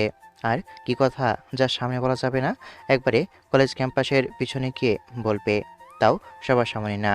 তারপর আমি বাইকটা পার্কিংয়ে রেখে ক্যাম্পাসের পিছনে চলে যাই। আমি খেয়াল করি নেহা দাঁড়িয়ে আছে। আমি যেতে নেহা আমার সামনে হাঁটু গেড়ে ফুলগুলো সামনে পাড়িয়ে দিয়ে বলতে লাগলো, নীল, কিভাবে বলবো বুঝতে পারছি না। কি দিয়ে শুরু করব তাও জানি না। কিন্তু প্রথম যখন তোমাকে আমি এই কলেজে দেখেছিলাম, তখন থেকে আমি তোমাকে ভালোবেসে ফেলি। কিন্তু ভালোবাসার কথাটা বলার মতো শক্তিটা পাইনি, কারণ ভয় হতো যদি তুমি না করে দাও। সেজন্য তোমার সাথে প্রথমে ফ্রেন্ডশিপ করি, যাতে তোমার সাথে থাকতে পারি। আমি তোমাকে অনেক বেশি ভালোবাসি। আমি নেহার এমন কাণ্ড দেখে হা করে তাকিয়ে রইলাম। আমি কখনো কল্পনা করিনি নেহা আমাকে পছন্দ করে, এতটুকু জানি। আকাশ নেহাকে প্রচণ্ড পরিমাণে ভালোবাসে, কিন্তু ভয় কিছু বলতে পারিনি। আজকে যদি আকাশ এসব দেখে ও অনেক কষ্ট পাবে, আমি এসব ভাবছি। তখনই নেহা বলে উঠে, কি ভাবছো? সত্যি আমি তোমাকে অনেক ভালোবাসি। আমাকে ফিরিয়ে দিও না নীল, আমি তোমাকে অনেক ভালোবাসি। নেহা উঠো। আসলে নেহা সত্যি বলতে আমি কখনো তোমাকে এসব চোখে দেখিনি। সবসময় নিজের বন্ধু হিসেবে দেখেছি। আর বড় কথা, আমি ম্যারিড। আমার মুখে এই কথাটা শুনে নেহার চোখে জল ছলছল করতে লাগলো। মনে হচ্ছে এখনই ওর চোখ দিয়ে পানি পড়বে। কি বলো তুমি এসব? তা আমি তো এসবের কিছুই জানি না। তখন নেহাকে সব কিছু বলি, কিভাবে নীলার সাথে আমার বিয়ে হয়েছে। এরপরে নেহাকে বলি আকাশ ওকে ভালোবাসে। তখন নেহা চোখ মুছতে মুছতে ওখান থেকে চলে যাই। তখন পিছ থেকে আকাশকে ডাক দেই। কিরে নেহা, এভাবে কান্না করতে করতে চলে গেল কেন? তখন আকাশকে নেহার সাথে হয়ে যাওয়ার সব কথা খুলে বলি। তুই তো জানিস আমি কতটা ভালোবাসি নেহাকে। আমি নেহাকে বলছি তোর কথা। এখন বলে কি হবে? ও তো তোকে ভালোবাসে, আমাকে না। তুই গিয়ে ওকে তোর কথাটা বল। এই সময় ওর একজন পাশের মানুষ প্রয়োজন। তুই ওর পাশে থাকলে ও তোকে মেনে নিবে। যাব, ও যদি। দোশালা যা। আচ্ছা যাচ্ছি। এরপর আকাশকে জোর করে নেহার কাছে পাঠিয়ে দেই। শালাকে পাঠিয়েছি, আধা ঘন্টা হয়েছে, এখনও আসছে না। একটু পর খেয়াল করলাম শালা প্রায় আধা ঘন্টা পরে আমাদের কাছে এসেছে। মুখে দেখলাম হাসি লেগে আছে। তখন অনেক বলল, কিরে মামা, তোর তো দেখি মনে লাড্ডু ফুটতেছে, কাহিনী কিরে? না বলবো না। কেন, কি হয়েছে? এমন ঢং না করে বল। না দোস্ত, আমার লজ্জা করে। ওকে মেয়েদের কাপড়ের ভেতর রেখে আয় তো। আরে এমন করিস কেন? বলছি আসলে মামা, নেহা রাজি হয়েছে। শালা, আকাশকে ধরে বললাম চল। কোথায় যাব? আহা সোনা গো আমার, কিছু বুঝে না, ট্রিট দিবি চল। এখনই দেওয়া লাগবে। তোর সাথে কি আমরা মজা করছি ভাবছিস? না দিলে দুজন দুই হাত পা ধরে তুলে নিয়ে যাব। জানা হয়ে গেছে, তোরা আমার পকেটটা খালি করবার ধান্দায় আছিস। কলেজে আর ক্লাস করিনি। আকাশ অনেক সহ রেস্টুরেন্টে চলে যায়। ওদের সাথে আরও কিছু সময় কাটিয়ে বিকেলবেলা বাসায় চলে যাই। বাসায় ঢুকে দেখি তো আমি হাঁ করে তাকিয়েছি, কারণ পুরো বাড়ি জুড়ে অন্ধকার। বাসায় প্রবেশ করতে লাইট জ্বলে ওঠে। তখন উপরে রুমে যেতে লাগলে পিছন থেকে, দাঁড়াও বাবা, কোথায় যাচ্ছ? তোমার সাথে আমার বোঝাপড়া বাকি আছে। খেয়াল করলাম আম্মুর হাতে একটা লাঠি, পাশে মিনা দাঁড়িয়ে আছে। তখন ভয়ে ভয়ে বলতে লাগলাম, কি কি কি কিসের বোঝাপড়া আম্মু? আমার বৌমা কোথায় সেটা বল। বললাম তো। আর কয়দিন পর কিছু বলতে না দিয়ে পিচ্চি বলল, দেখছো আম্মু, বললাম না ভাইয়া মিথ্যে বলবে। এইসব কি শুনছি নীল তোর নামে? আমার আর কিছু বোঝার বাকি নেই। শয়তান পেতনিটা সবকিছু আম্মুকে বলে দিয়েছে। তখন আব্বু আবারও বলল, কি রে, কথা বলছিস না কেন? তুই নাকি বৌমাকে বাসায় আনতে চাসনি? কে সব বলল? এত ঢং করিস না, মিনা সব বলেছে। তোর সাথে নীলার কি সম্পর্ক বল? আর আমার বৌমাকে তুই কেন ঘরে আনলি না? আমরা তো নীলাকে খুব পছন্দ হয়েছে। আমিনা ঠিক বলেছ, মেয়েটা অনেক ভালো। আমার ঘরে আসলে আমাদের এই ছাগল ছেলেটাকে মানুষ করতে পারবে। না আব্বু, তোমার ছেলে ছাগল না, গরু বলা দরকার। রুমের যে হাল করে রাখে। ওই পেতনি তোকে কিন্তু আমাকে একটা ভেংকি দিয়ে আমার পিছনে লুকিয়ে যায়। তখন হঠাৎ করে আমার ফোনে একটা কল আসে। হ্যালো, কে? আহা, তোর জম বলছি, আমি ডেভিল। কি ভেবেছিস আমি তোকে এত সহজে ছেড়ে দিব? না, এত সহজে না। তোকে 12 ঘন্টা সময় দিচ্ছি। এর মধ্যে যদি তুই না আসিস তাহলে তোর বউকে আমি শেষ করে দেব। ডেভিল, আমি তোকে ছাড়বো না। আমার নীলা যদি কিছু হয়, তোকে আমি কেটে কুকুরকে খাওয়াবো। কি হয়েছে? আব্বু, নীলাকে ডেভিল তুলে নিয়ে গেছে। ও কোথায় আছে বলছে না। আমি কিছু জানি না, তুই যেভাবে হোক আমার বৌমাকে বাঁচিয়ে আন। আমি পুলিশকে কল করে সবকিছু বলছি। দাঁড়াও, আমি আকাশ আর অনেককে কল করি, তুমি পুলিশকে নিয়ে রেডি থাকো। তখন আমি আকাশ আর অনেককে কল করে সব কিছু বলি। ওরা কিছু সময়ের মধ্যে চলে আসে। এখন কি করবি? তুই তো ঠিকানাও জানিস না। আমি নীলের ফোনে একটা ট্র্যাকিং অ্যাপ নামিয়ে রেখেছি, তাই ওর লোকেশান আমরা খুঁজে পাবো। আমি লোকেশান দেখি আমাদের কলেজের পেছনের পুরনো বাড়িতে। এটা তো আমাদের কলেজের পেছনে। আমি বাইক বের করছি, তোরা তাড়াতাড়ি বের হ। আমি আকাশ সহকারে লোকেশানের দিকে যেতে লাগলাম। আহা সুন্দরী, তোমার রূপে আমি মুগ্ধ। এই রূপটা আমার যে চাই। তুই যদি নীলের বোনা হতি, তোর এই রূপে আমি তারপরও পাগল হয়ে যেতাম। আমাকে ছেড়ে দে, তোকে কিন্তু আমার স্বামী ছাড়বে না। আহা, তোর স্বামী কখনো খুঁজে পাবে না এখানে তোকে। হে আল্লাহ, আমি কি এই জানোয়ারের কাছে আমার সতীত্ব হারাবো? তুমি আমাকে বাঁচাও মালিক। তুমি আমার স্বামীকে আমার হেফাজত করতে পাঠাও। আহা, আজ আমি মাস্তি করব তোকে নিয়ে। তোর এই ফিগার দেখে আমি পাগল হয়ে গেছি রে। এই তোরা সবাই বাইরে যা। আমি খেয়াল করলাম ছেলেটার শার্ট খুলে আমার সামনে আসতে লাগলো। আকাশ, তোরা ওই পাশ দিয়ে ওদেরকে ধর, আমি ভিতরে যাচ্ছি। আকাশ আর অনেক ওই ছেলেগুলোকে মারতে লাগলো। আমি ভিতরে ঢুকতে দেখি ডেভিল নীলার সাথে হাতাহাতি করতে লাগলো। এক পর্যায়ে নীলা ঠাস করে ডেভিলকে একটা থাপ্পড় দেয়। তখন ডেভিল নীলাকে যখনই মারতে যাবে, আমি পিছন থেকে ডেভিলকে একটা লাথি দিই। ডেভিলকে ছিটকে পড়ে নিচে। আমাকে সামনে দেখতে পেয়ে নীলা যেন প্রাণ ফিরে পায়। দৌড়ে এসে আমাকে জড়িয়ে ধরে কান্না করতে করতে জ্ঞান হারিয়ে ফেলে। এর মধ্যে আবু পুলিশ নিয়ে আসে। সবাইকে পুলিশ ধরে নিয়ে যায়।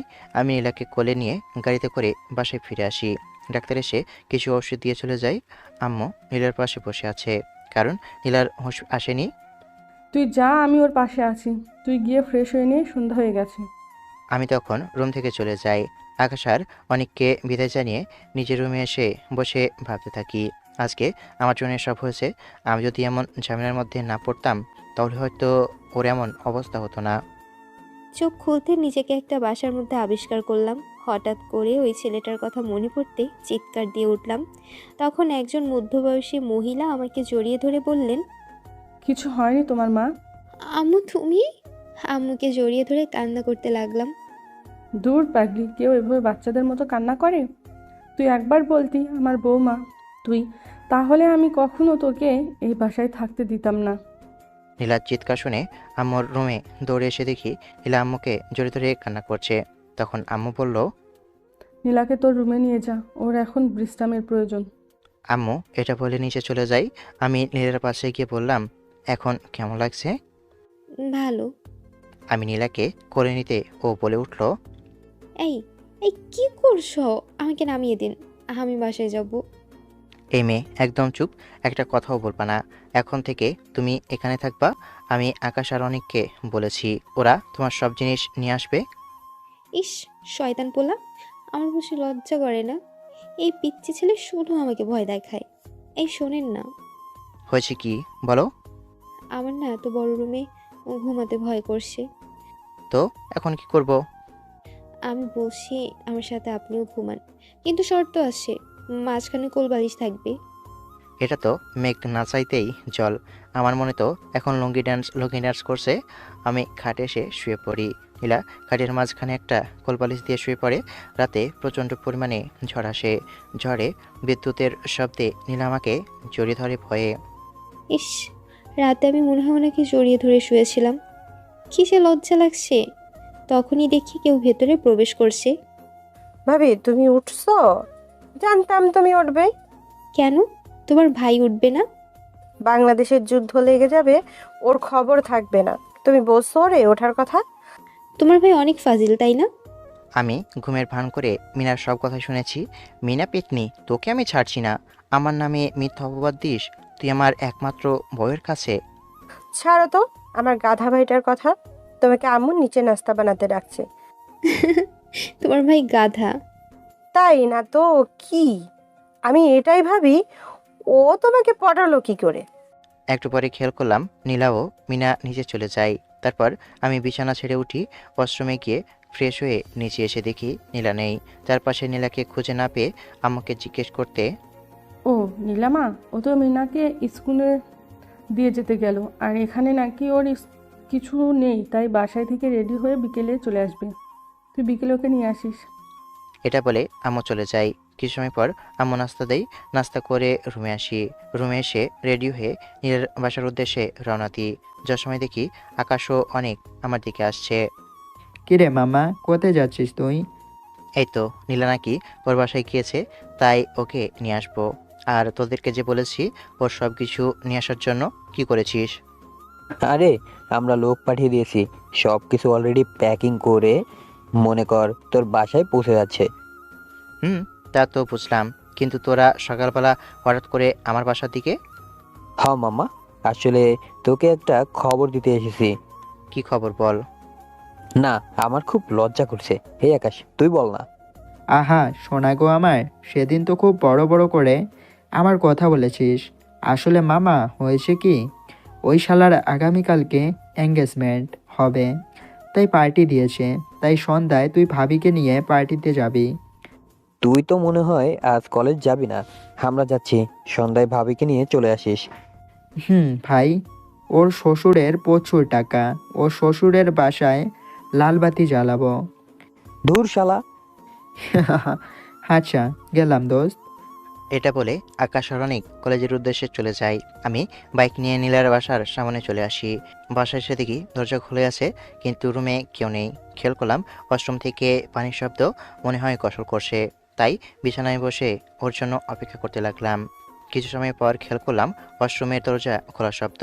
তখন নীলা তোয়ালে পেঁচানো অবস্থায় ওয়াশরুম থেকে বের হয়ে আসে। এ, আপনি এখানে কেন? নীলাকে এমন অবস্থায় খুব হট দেখাচ্ছিল। আমি যেন ওর দিক থেকে চোখ ফিরাতে পারছি না। দেখ শয়তানটা কিভাবে তাকিয়ে আছে।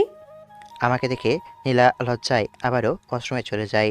ভিতর থেকে কথাগুলো বলতে থাকে। নীলার জন্য কিনে রাখা ড্রেসটা ওর সামনে দিয়ে বলি, এটা পরে আসো। না, আমি পারবো না, আপনি এখান থেকে যান। তুমি এটা না পরলে আমি যাব না। না, পারবো না এটা। তুমি কি এটা পরবে না? এটা বলে ওয়াশরুমে ঢুকে যাই। নীলা আমাকে ভিতরে ঢুকতে দেখে পিছতে যেতে লাগলো। আমি ওর হাতটা ধরে হ্যাঁচকা টান দিই। সোজা গিয়ে আমার বুকে এসে পড়ে। তখন নীলার গোলাপি ঠোঁটজোড়া নিজের দখলে করে নিই। শয়তানটা আমাকে জোর করে কিস করে দেয়। প্রায় 5 মিনিট পর ছেড়ে দেয়। আমি হাঁপাতে থাকি। তখন আবার বলে, কি এখন পরবা নাকি? না না, পড়ছি, যান আপনি বাইরে। আমি ড্রয়িং রুমে চলে যাই। নীলা রেডি হচ্ছে। ওকে নিয়ে আজকে হাঁটতে যাব। কিছু সময় পর নীলা রেডি হয়ে আমার কাছে আসে। ওকে দেখে তো আমি সেই পরিমাণে ক্রাশ খাই। একটা মানুষ এত সুন্দর কি করে হয়? আমি হা করে ওর দিকে তাকিয়ে আছি। কি আজব রে, এভাবে এলিয়েনের মতো তাকিয়ে থাকার কারণ কি? আগে কখনো দেখেনি না কি? এই যে, কি হলো, কোথায় হারালেন? নীলার কথায় হুঁশ ফিরে আসে। কই কিছু না তো, চলো। চলো মানে? আমরা আজকে একটু ঘুরতে যাব। আমি যাব না। যাবে না? না। নীলার কোমরটা ধরে টান দিতে ওর ঠোঁটটা আমার ঠোঁটের সামনে চলে আসে। ওর পাতলা শাড়িতে নাভির তিলটা দেখা যাচ্ছে। আমি নীলার নাভিতে হাত দিই। ও চোখ বন্ধ করে নেই। আমার মুখের সামনে এনে বলতে থাকি, কি, যাবে নাকি, না আবারও দেহ লাগবে? না না, আমি যাচ্ছি। এই তো লক্ষ্মী মেয়ের মতো রাজি হয়ে গেলা। তখন নীলাকে নিয়ে রিক্সা করে সারাদিন ঘোরাঘুরি করি। সন্ধ্যার সময় ওকে নিয়ে একটা শপিং মলে ঢুকতেই, এখানে কেন নিয়ে আসলেন? আরে ভিতরে আসো, ভয় পাওয়ার কিছু নেই। আমি আগে কখনো এত বড় শপিং মলে আসিনি। উনি আমাকে জোর করে শপিং মলের ভিতরে নিয়ে যায়। নীলাকে একটা দোকানে নিয়ে অনেকগুলো শাড়ি দেখাতে থাকি। অনেক খোঁজার পর আমার আর নীলার জন্য এক কালারের একটা শাড়ি আর পাঞ্জাবি নিই।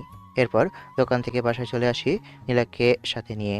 পিছনে আসার সময় নীলা কিছু বলতে চেয়েছিল, কিন্তু ওকে কিছু না বলতে দিয়ে চলে আসি। বাসা আসতেই আম্মু, কি রে, সারাদিন কোথায় ছিলি? তোকে কয়বার আকাশ আর অনেক কল করেছে, তুই ধরলি না কেন? ফোনটা হাতে নিয়ে দেখি ফোনটা অফ হয়ে গেছে। তখন আম্মু আবার, নীলাকে নিয়ে যে আজকে অনেক এর যে এঙ্গেজমেন্টে যাওয়ার কথা ছিল, এখন যা, নীলাকে নিয়ে উপরে যা। আর নীলামা, তুমি রেডি হয়ে নাও, তোমরা আজকে একটা পার্টিতে যাবে। জি আম্মু।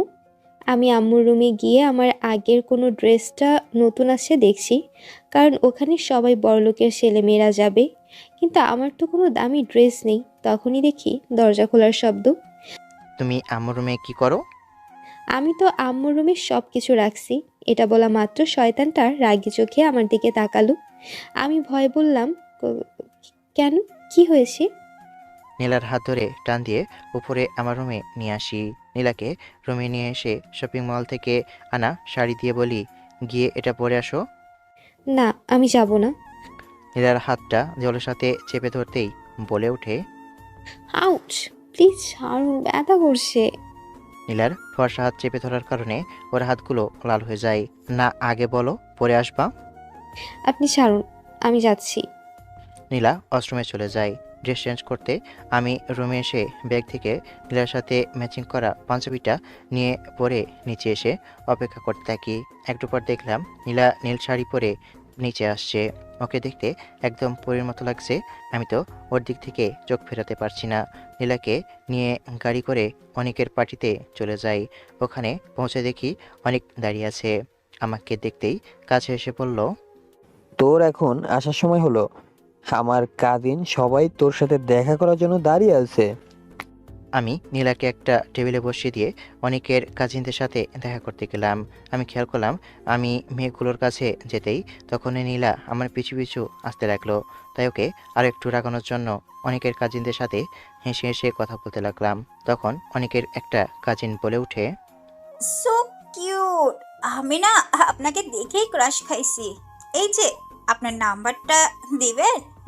আমি পিছনে লক্ষ্য করলাম নীলা রাগে গজগজ করতে করতে পিছনে একটা টেবিলে এসে বসলো। জীবনে কি ছেলে দেখেনি যে আমার পিচ্চি জামাইকে নিয়ে ওদের এমন করতে হবে? আমি ফারজানার সাথে কথা বললাম। তখন আকাশ এসে বলল, নীল, কাম তো সারছে।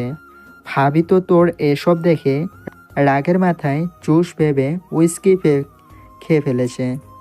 আমি গিয়ে দেখি নীলা মাতলামো করছে। তখন কোনো রকম নীলাকে গাড়িতে উঠিয়ে বাসায় নিয়ে আসি, কোলে করে রুমে নিয়ে যাই। রুমে যাওয়ার পর নীলা মাতাল অবস্থায় বলতে লাগলো, এই, এদিকে। আমি কি দেখতে হট না? তুমি তো খুব সুন্দর। তাহলে তুই ওই মেয়েগুলোর সাথে এভাবে মিশতে গেলি কেন? আমাকে কিস কর। না ম্যাম, আমি পিচ্ছি, ছেড়ে দেন। চুপ! তোকে আমি আজ ছাড়বো না। আজকে তোকে আমি রোমান্টিক অত্যাচার করব। নীলার এসব কথা শুনে আমি ফোন বের করে সব ভিডিও করে রাখি। এরপর নীলা আমার উপর ঝাঁপে পড়ে। বাকি কথাটা না হয় ইতিহাস থাকুক। সকালবেলা ইস, রাতে ওদের ওখানে কি একটা জুস খাওয়ার পর আমার মাথাটা প্রচুর পরিমাণ ঘুরছিল। নীলার দিকে তাকিয়ে দেখি ও ওর শরীরের এমন অবস্থা দেখে কানা চোখে বলতে লাগলো, এই, আপনি আমার সাথে রাতে জোর করে কি করেছেন? আমিও করেছি? আমি এসব কিছুই বুঝি না, আমি পিচ্ছি। একদম নাটক করবেন না। আপনি আমার সাথে এমন কেন করলেন? জানি আমি, ওকে এখন বোঝানো সম্ভব না গতকাল রাতে কি হয়েছে। তাই গতকাল রাতে ফোনের মধ্যে ভিডিও করার সে ভিডিওটা ওকে দেখাই। এরপরে চুপ হয়ে বসে থাকে আর কোনো কথা বলে না। আমি রুম থেকে চলে যাই। প্রায় 10 মিনিট পর রুমে এসে দেখি নীলা ওয়াশরুমে। তাই আর ওকে ডাকাডাকি না করে আমার ওয়ালেটটা খুঁজতে লাগলাম। হঠাৎ করে একটা ডায়েরি সামনে এসে পড়ে। উপরে লেখা আছে আমার জীবন। বুঝতে বাকি রইল না এটা নীলার ডায়েরি। তাই ডায়েরিটা নিয়ে ছাদে চলে যাই। ওখানে গিয়ে ডায়েরিটা খুলি, তখন ডায়েরিতে লেখা, আমি যখন খুব ছোট তখন আমার বাবা মারা যায়। তখন আমার মাও এই পৃথিবীও আমাকে ছেড়ে চলে যায়। আমি তখন একা হয়ে যাই। ওই একান্ত জীবনে আমার প্রিয় বলতে আমার খালাই আছে। মাত্র ৮ বছর বয়সে নিজের মা বাবাকে হারাই। খালা অনেক কষ্ট করে মাধ্যমিকটা শেষ করায়, কিন্তু আমি যে হতভাগী, আমার জীবনে কেউ থাকে না। একসময় আমার খালাও অসুস্থ হয়ে মারা যায়। নিজে অনেক কষ্ট করে পড়াশোনাটা শেষ করি। সবসময় আল্লাহর কাছে চেয়েছি আমার জীবনে যেন এমন একজনকে দেওয়ার জন্য যে আমাকে সব সময় বুঝবে, আমাকে ভালোবাসবে। আল্লাহ আমার কথা রেখেছে। নীল খুব ভালো একটা ছেলে, আমার জুনিয়র হলেও আমাকে খুব ভালোবাসে। কিন্তু ওকে আমি মেনে নিতে পারবো না, কারণ ওর বাবা মা আমাকে ওদের ছেলে বউ হিসেবে মানবে না। কারণ আমি যে এতিম। আজকে আমি খুব খুশি, কারণ আমি জীবনে যা পাইনি তা আমার স্বামী আমাকে দিয়েছে। সবসময় চেয়েছি নিজের শ্বশুর শাশুড়িকে মায়ের মতো দেখব। আল্লাহ হয়তো আমার কথা রেখেছে, আমি একজন মা ও বাবা পেয়েছি। ও কেন বোঝে না আমি ওকে অনেক ভালোবাসি? কিন্তু আমারও তো ইচ্ছে আমাকে কেউ রোমান্টিকভাবে প্রপোজ করুক। যতদিন না ও আমাকে প্রপোজ করছে আমি রাজি হব না। বলে দিলাম শয়তান পোলা। লাস্ট পেজে আর কিছু লেখা নেই। নীলার জীবনে অনেক কষ্ট, তাই ওয়াদা করলাম কখনো ওকে কষ্ট পেতে দিব না। নীলার জন্য অনেক আগে একটা ডায়মন্ড রিং কিনে রেখেছিলাম। ওটা বের করে হাতে নিয়ে রুমের দিকে পা বাড়াই। রুমে এসে দরজা নক করে ভিতরে প্রবেশ করতেই দেখি নীলা রেডি হচ্ছে কলেজে যাওয়ার উদ্দেশ্যে। ওর সামনে এসে বললাম, চোখ বন্ধ করো। কেন? তোমাকে চোখ বন্ধ করতে বলেছি। না, করবো না বন্ধ। ওই তুই চোখ বন্ধ করবি? কোমরটা চেপে ধরে বললাম। করছি তো, এমন রাগ দেখান কেন? আমিও কলেজে দেখাবো শয়তান পোলা আমি কি করতে পারি। নীলা চোখ বন্ধ করতে আমি হাঁটু গেড়ে বসে বলতে লাগলাম, যদি কখনো হারিয়ে যাই ওই দূর তারাতে এসে, তখনও কি তুমি খুঁজবে আমায় হাত বাড়িয়ে ভালোবেসে? যদি কোনো দিন নিভে যাই আমার আশার প্রদীপ, তুমি কি তখন জ্বালাবে আলোর দ্বীপ? যদি আমি কখনো হারিয়ে যাই দূর দিগন্তে, তখনও কি আমি থাকবো তোমার মনের সীমান্তে? বাসবে কি ভালো, থাকবে কি সারা জীবন নীল নীলান্তে? বাসি ভালো, বাঁচতে চাই তোমাকে সারাটা জীবন প্রিয়। ভালোবেসে হাতটি বাড়িয়েছি, ধরবে কি হাত? কথা দিচ্ছি জীবনে যত ঝড় তুফান আসুক না কেন, ছাড়বো না তোমার এই হাত। তখন নীলা আমাকে জড়িয়ে ধরে কান্না করতে করতে বলতে লাগলো, আমিও তোমায় বড্ড ভালোবাসি গো। নীলা আমাকে শক্ত করে জড়িয়ে ধরে আছে, যেন আমি কোথাও হারিয়ে যাব। তার ভয়ে পাগলিটা সিনিয়র হলেও সত্যি বাচ্চার মতো। এখন তোমরা কি বিয়ে করতে চাও সিনিয়র আপু বা ম্যাডামের কমেন্ট করে জানাবে। আর এসব গল্প চাও কিনা তাও বলতে ভুলবে না। ধন্যবাদ। গল্পটি ভালো লাগলে লাইক কমেন্ট শেয়ার করবেন।